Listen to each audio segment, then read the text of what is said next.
Today, we'll look at the specific use of two correlative conjunctions, either or and neither nor.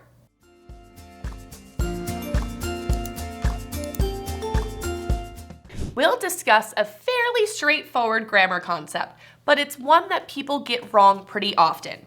The use of two correlative conjunctions. Correlative conjunctions are pairs of words that work together to join words, phrases, or clauses. Some of these special conjunctive pairs are either or, neither nor, both and, not only but also, and whether or.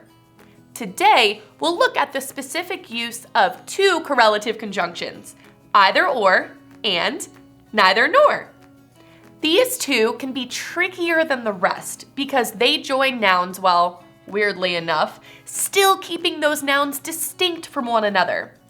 Let's look at some examples to clear up the confusion.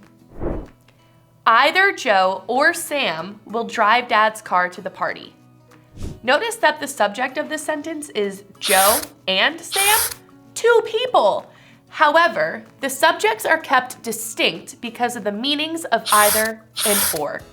The sentence actually means either Joe will drive Dad's car to the party or Sam will drive Dad's car to the party. Here, we can see that the either or construction is a shorter way of stating that only one of two people will drive Dad's car. We just don't know which one.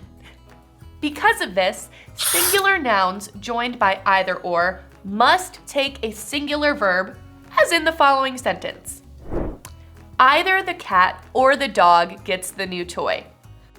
In other words, either the cat gets the new toy or the dog gets the new toy. Although it sounds strange to use a singular verb with a seemingly compound subject, splitting them up as we've done can help you understand why the singular verb is correct. Now, let's take a look at neither nor, which follows the same grammatical rules, just the opposite. Adam baked the cake for neither mom nor dad. Neither nor is distinct from either or because it means that no one or nothing listed does or receives the action of the sentence. In this case, Adam didn't bake the cake for mom and Adam didn't bake the cake for dad. He didn't bake the cake for anyone listed. He probably baked it for himself, honestly.